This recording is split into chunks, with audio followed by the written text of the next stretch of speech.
Hi everybody, it's V with Passions and Distractions, and I'm back to talk about working with chocolate. And y'all, this is it. This is the big dance. This is the big game. This is what you've been waiting for. We are going to mold chocolates, but they're gonna have fillings in them. This is where it gets sexy. So, what do you need for this? Well, obviously you need your melted chocolate bark. You need your mold.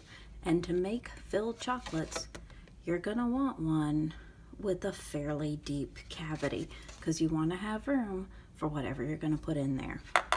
You're gonna want your cool little paintbrush to help make sure that everything is covered, because when you have a filling, there's no room for a hole. You don't want your filling leaking out. Finally, you need your filling. So, what are your choices? Keep it simple on yourself and just choose a shelf-stable ingredient. So what does that mean? These are the things that you can open and you don't have to put them in the fridge. So you can put peanut butter in there. You can put Nutella in there. Heck, you can put mini marshmallows in there. But today, I'm gonna rock your world and tell you what you really need to put in there. Cookie icing. This stuff is like truffle filling. This is the portal to nirvana. All right, so let's get started. So you've got your melted chocolate.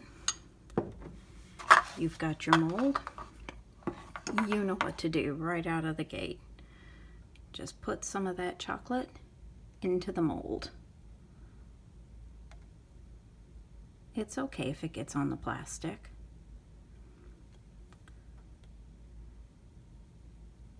Now be sure to do it in the most complicated way possible, which is hold it up close to the camera. That's going to make it super easy on you.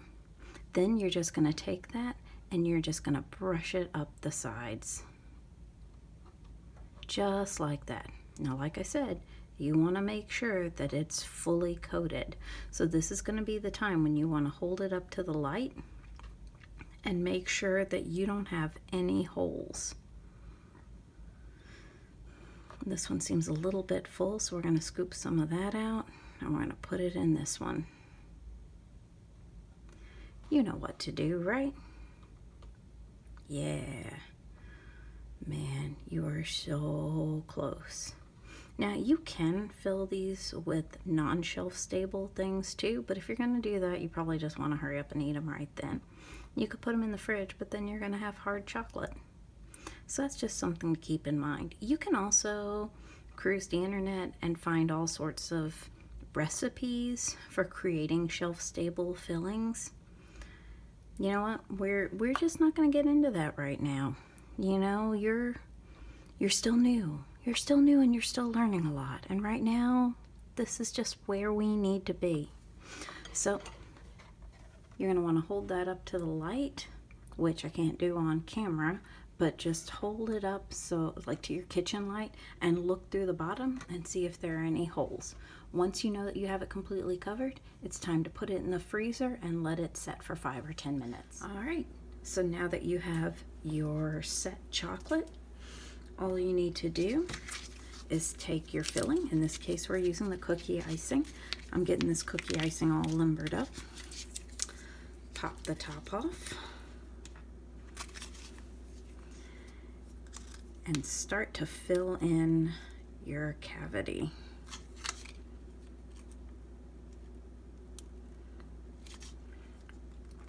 Now keep in mind that you don't want to fill it all the way to the top, because you do want there to be a barrier of chocolate. You obviously want your chocolate to have a bottom where it can set flat. So leave yourself just a little bit of space there. You know, maybe tap down some, flatten it out a little bit. I'm doing white so you can see the process a little bit easier. You know, chocolate on chocolate's a little hard to fill. See, and just keep squeezing. I am, however, going to do one in chocolate because Mama needs a treat.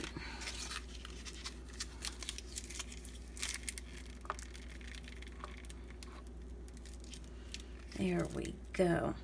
So once you have that filled, like I said, maybe you want to just give it like a little brief tap, jiggle, kind of flatten that out some.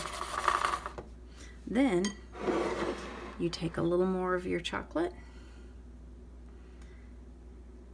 and you simply put it on top. Now notice I'm kind of jiggling it on in a layer, kind of back and forth. What I do like to do at this point is once I have it in place, go ahead and just start working it quickly. It is touching warm or cold chocolate at this point, so it does start to set, and I want to make sure that I'm getting it completely covered.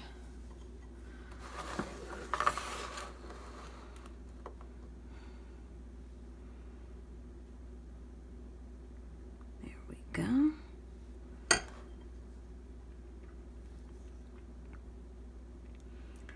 And just tamp that down like that. You also want to make sure that you are leaving yourself space to connect the bottom to the sides. So once again, this is just why you don't want to have it filled all the way to the top. You want to make sure that there's plenty of room for that.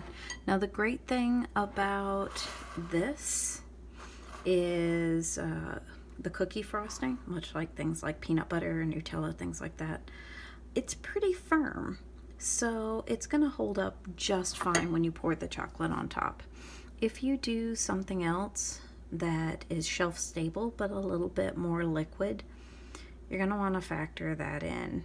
And really what you're probably going to want to do at that point is kind of work in a little bit on the sides and then try to get some more over the top really quickly. You're also going to want to not fill it up as far, because as you put that chocolate on top, it's going to make the liquid underneath start to spread and ooze up around. So you got to work quickly in those cases. But in the meantime, these three are done. We're going to put them back in the freezer. And now we've hit that golden moment. Your chocolates are completely set, your delicious filling is inside, and it's time to unmold them. Ooh, that was easy. Much easier than I expected. And there we are. Some delicious molded eggs filled with chocolate and white cookie icing. So what else can you do with these? Well, you can certainly paint the molds. So these are different colors, which with this egg design would be lovely. And then, like I said, you can experiment with the variety of fillings. With one like this where there's a little spot like that, that'd be great to just put a little dot of chocolate and put on a little shaped sprinkle. I hope you've enjoyed this series of how to work with chocolate, and be out on the lookout for more series, generally focused on crafts. I'll probably do some different ones on cooking. Bye.